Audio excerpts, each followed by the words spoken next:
relationship between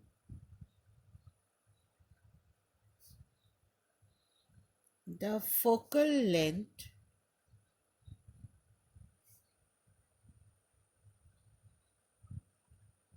f and radius of curvature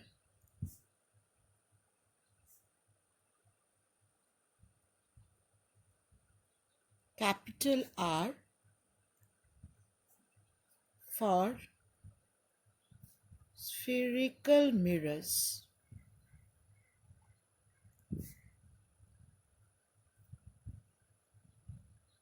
Now children, we are going to deduce a relationship between focal length and radius of curvature for spherical mirrors, both for concave mirror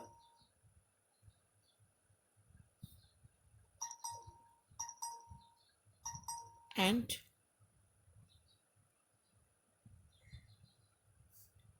convex mirror. We are going to deduce a relationship between focal length and radius of curvature both for concave mirror and convex mirror. So let me draw my mirror. This is the concave mirror. Pole. This is my focus and this is my center of curvature. This is my convex mirror. This convex mirror should be silvered inside, right? The reflecting surface bulges outward. This is my pole, this is my focus, and this is my center of curvature. Now, for concave mirror we know a ray which comes parallel to the principal axis after reflection passes through focus. A ray which comes parallel to the principal axis after reflection from the mirror will pass through focus. For convex mirror, light should fall on the reflecting surface. A ray which comes parallel to the principal axis will be reflected in such a way that when you extend it backward, it appears to come from the focus. A ray which comes parallel to the principal axis. Which is the principal axis? This is the principal axis.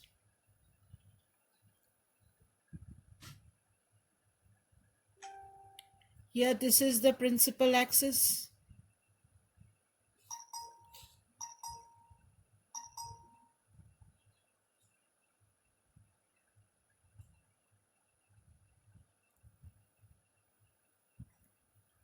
Now what is F? F is called focus. Pole to focus is called focal length. Pole to focus is called focal length. Pole to focus is called focal length.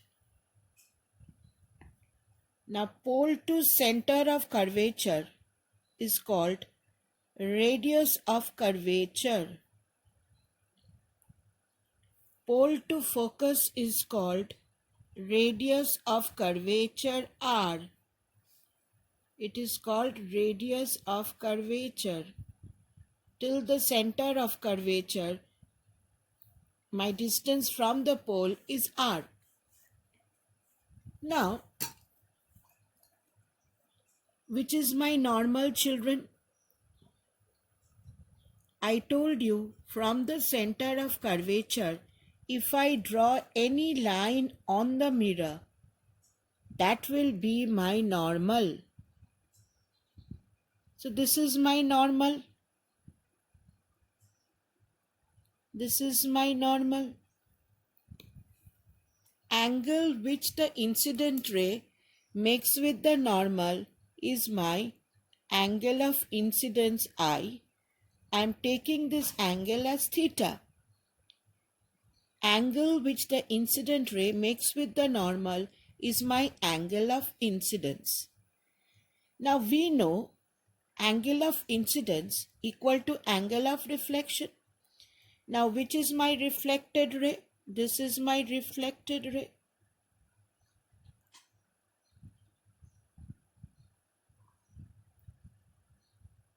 This is my incident ray.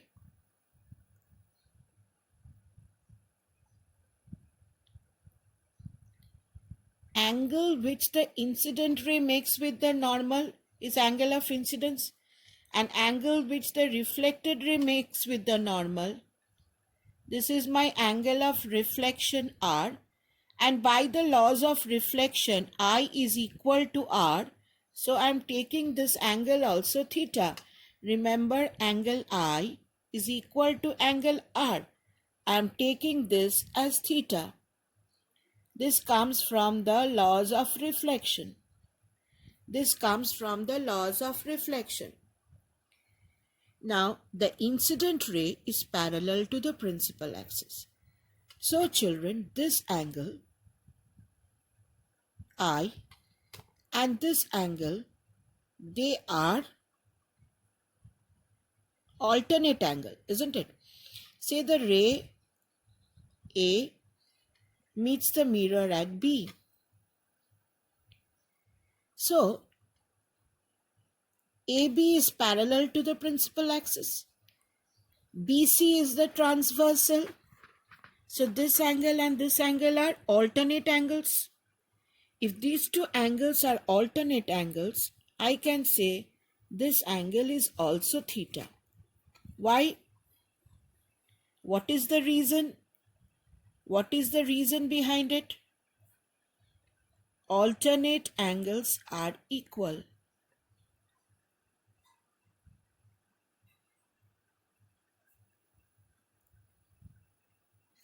These two angles are equal. Now, see children, in the triangle BCF, two angles are equal. So what do we know? If two angles are equal, this is also theta, this is also theta, then the sides opposite to them are equal. So from this triangle, in triangle BFC, what can we say? BF equal to FC. Why? This is an isosceles triangle. Two angles are same. These two are alternate and these two obey the laws of reflection, so they are equal. So in this triangle, these two angles are equal. If these two angles are equal, what can we say? The sides opposite to them are equal. It is an isosceles triangle. BF equal to FC. Now, if the aperture of the mirror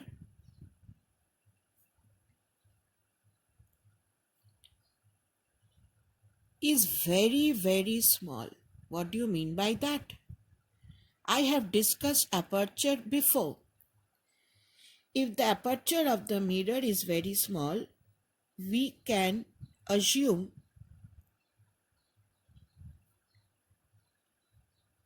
point B very close to pole P. If the aperture of the mirror is very small, we can assume B point is very close to P. If this is the case, children, if B is very close to P, we can replace B by P. So from here, what can we say? What did we get? We got BF equal to FC. So I can replace B by P. So what can we say? PF almost equal to FC. This is almost equal to, I have replaced B by P. PF almost equal to FC. Now look here, that means PF is equal to FC. Now we are at the final expression. We got PF equal to FC. Now from the figure, come back from the figure. PC is equal to PF plus FC. PC equal to PF plus FC. But FC is equal to PF. FC is equal to PF. So what can we write? PC equal to PF plus PF, or PC equal to twice PF. Now what is PC, children?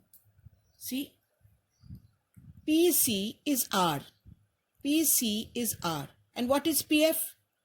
PF is a focal length. So what can we write from here? R is twice F, or focal length is equal to R by 2.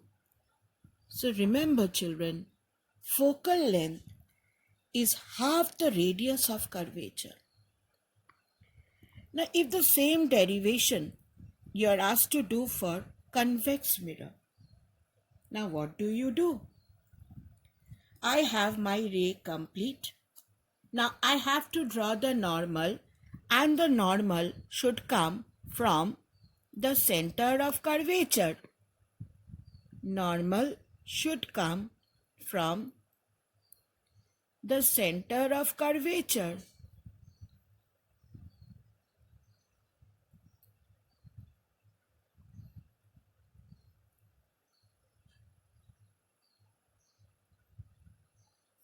The normal should come from the center of curvature.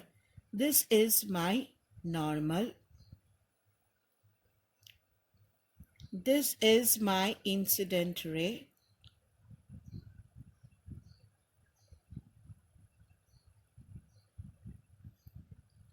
This is my reflected ray.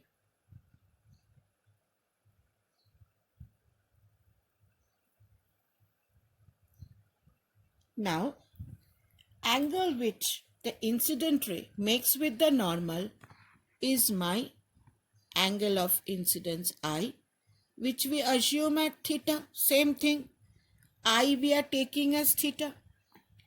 Angle which the reflected ray makes with the normal is my angle of reflection.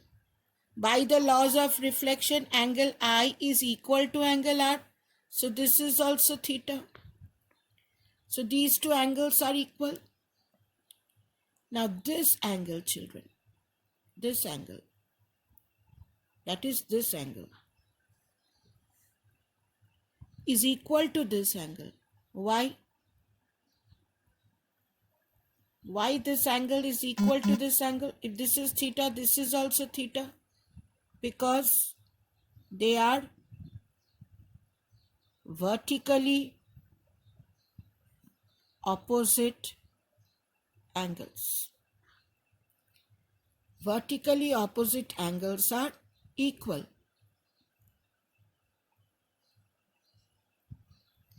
This angle and this angle, they are vertically opposite angle. So they are equal. Again, this angle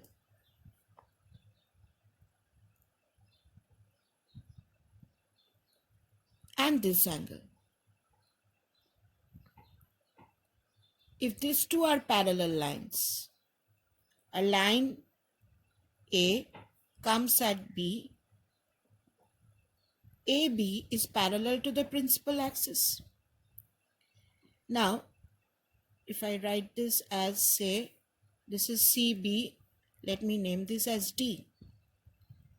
Now this line, CD, is a transversal. CD is a transversal, and these two lines are parallel. Now, if you have two parallel lines and you have one transversal, what can you say? This angle and this angle, they are equal. Corresponding angles are equal. If you have two parallel lines and this is the transversal, what can you say? This angle and this angle, they are equal. Corresponding angles. So if this is theta, this angle is also theta. So if in a triangle BFC, if two angles are equal, then the sides opposite to them are equal. So we come back. In triangle BFC, it is an isosceles triangle. BF equal to FC. Now the same reason, if the aperture of the mirror is very small, same reason, if the aperture of the mirror is very small, B is very close to P. So we can replace B by P. So what you have? PF almost equal to FC. PC equal to PF plus FC.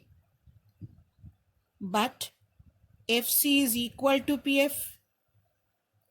So this can be written as PF plus PF. So what is PC? PC is twice PF. What is PC? PC is the radius of curvature. So R becomes equal to PF is the focal length. So again for convex mirror, what do we get? Focal length is half the radius of curvature. So whether your mirror is convex or concave, we come to the conclusion that the focus lies just in the middle of PC. PC is the radius of curvature, PF is the focal length. So what is the relation between focal length and radius of curvature? Focal length is half the radius of curvature. Remember, focal length is half the radius of curvature, whether the mirror is convex or concave.